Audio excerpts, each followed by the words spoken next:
Bienvenue sur Anasio, le podcast pour une enfance protégée. Je suis Sybille Dubost, consultante, coach et thérapeute holistique pour enfants et pour adultes.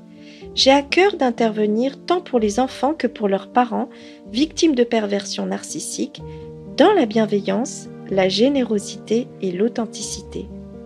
Ma spécificité, c'est d'avoir une approche pluridisciplinaire, c'est-à-dire que je travaille en lien avec des professionnels spécialisés sur le sujet. Aujourd'hui, je vous propose d'aborder la suite sur la thématique de la résilience avec les 4 dimensions de la résilience. Je vous souhaite une bonne écoute.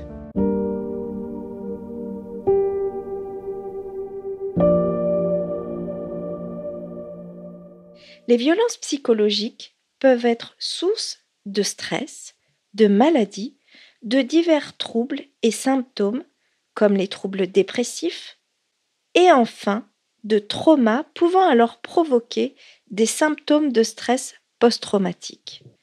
Nous savons également que tête, corps, esprit, tout est lié.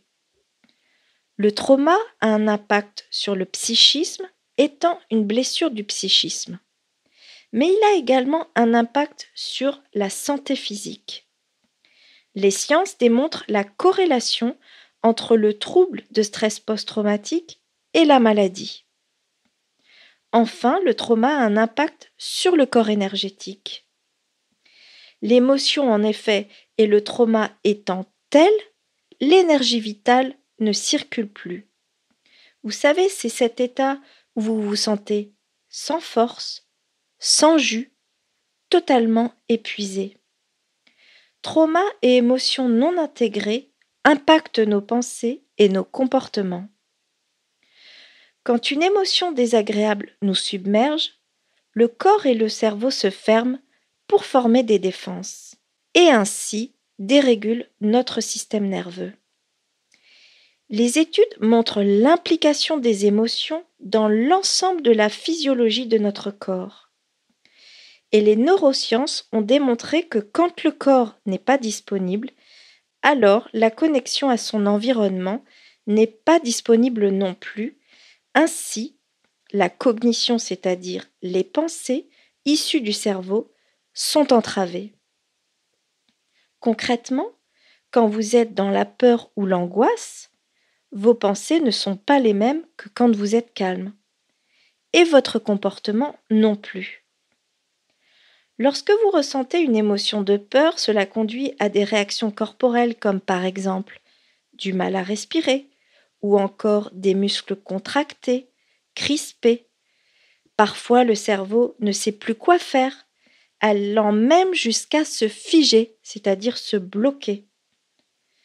En conséquence, au-delà de l'aspect psychique, la résilience passe donc par une approche globale, holistique et une approche intégrée d'un tout.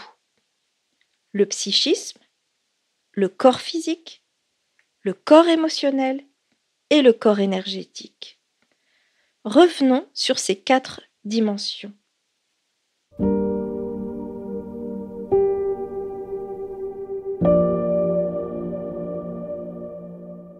En ce qui concerne le psychisme ou la dimension mentale, il s'agit de retrouver la confiance en soi et l'amour de soi. Et cela passe notamment par de l'accompagnement thérapeutique. La dimension physique, c'est quoi? C'est tout simplement l'idée de prendre soin de sa santé physique et de son corps. Cela passe par l'alimentation et par l'activité sportive comme par exemple la marche, le yoga, la danse et toute autre activité sportive. La dimension spirituelle. C'est ici encore la quête de sens et l'accès à plus de conscience. Cela peut être la recherche de sens sur ce qui vous est arrivé ou tout simplement la recherche de sens à donner à sa vie par des projets qui vous nourrissent. 4e et dernière dimension, la dimension émotionnelle. Les émotions forment des nœuds. Un travail d'intégration des émotions permet de dénouer ces fameux nœuds. Quand il y a des émotions trop fortes, le corps est dérégulé, ainsi que le cerveau.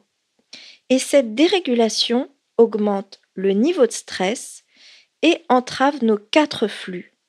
Les flux sanguins, les flux interstitiels, les flux énergétiques et les flux nerveux. On peut le voir à travers des symptômes comme la fatigue chronique, les migraines, les palpitations cardiaques et autres encore. La psychologie somatique intégrative est une thérapie qui permet d'améliorer les résultats cognitifs, émotionnels, comportementaux, physiques et énergétiques. La psychologie somatique intégrative vient réguler l'équilibre cerveau, physiologie et corps énergétique. Cette thérapie relève aussi de la psychologie corporelle et énergétique.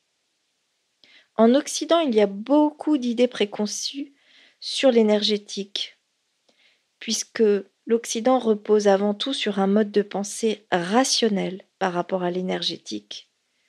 Mais celle-ci a été validée et depuis 2012 par l'Association américaine de psychologie. Comment ça marche? Il s'agit de défaire de façon énergétique les défenses ou les nœuds issus des émotions et qui se sont formés dans le corps. Cela consiste à faire un travail corporel au niveau quantique, comme le font l'acupuncture, la théorie de la polarité et d'autres encore, pour défaire donc des défenses dans le corps et ainsi lui permettre de se réguler. Avec cette thérapie, on démontre la capacité de tout un chacun à intégrer les contraires. Par exemple, la peur, la joie. Développer la capacité à accueillir les contraires, c'est-à-dire les émotions agréables comme désagréables. Le tout sur un plan global de notre être qui permet ainsi de se sentir bien, plein d'énergie, de réguler nos pensées, notre corps et nos comportements afin que le tout soit aligné, centré. Pour aller plus loin sur la résilience, pour une enfance protégée, c'est aussi l'enfant au cœur du sujet. Qu'en est-il donc de la résilience concernant les enfants?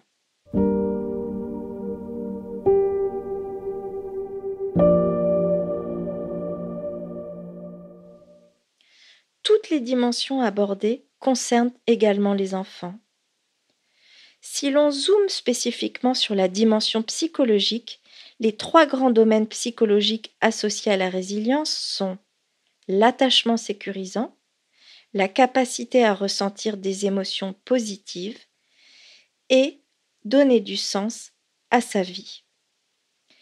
L'attachement sécurisant, nous l'avons déjà abordé, il s'agit d'avoir une figure d'attachement secure qui permettra à l'enfant d'aller vers la résilience. Il s'agit du type d'attachement où le parent réagit avec l'enfant, se montre sensible, attentif, stable et soutient son enfant. Le parent est présent pour le réconforter et le protéger en cas d'agression. Il fait preuve d'empathie en se mettant à la place de l'enfant et en répondant à ses signaux émotionnels. L'enfant peut donc ainsi accéder à une base de sécurité solide, reprendre confiance en lui, sécurité pour aller explorer son environnement et développer son autonomie. Il pourra ainsi se redévelopper de manière harmonieuse. La capacité à ressentir des émotions positives. C'est comme abordé tout à l'heure dans la dimension émotionnelle, il s'agit d'intégrer les contraires, émotions positives, négatives, dans son ensemble. Troisième point, donner du sens à sa vie. L'idée, c'est ici d'aider votre enfant tout simplement à trouver sa propre place. Toutes ces dimensions sont essentielles pour lui, tout en tenant compte bien évidemment du contexte et de l'environnement dans lequel il évolue, qui se veut avant tout sécurisant et calme.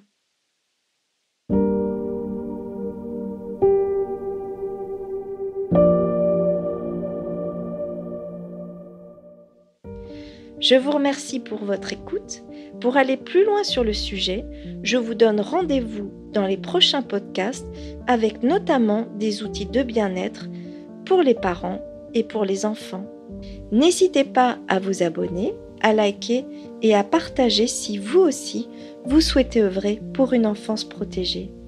Vous pouvez suivre l'actualité d'Anasio, le podcast pour une enfance protégée, sur les réseaux sociaux, sur la page YouTube Anasio et sur le site anasio.fr. Je vous dis à bientôt!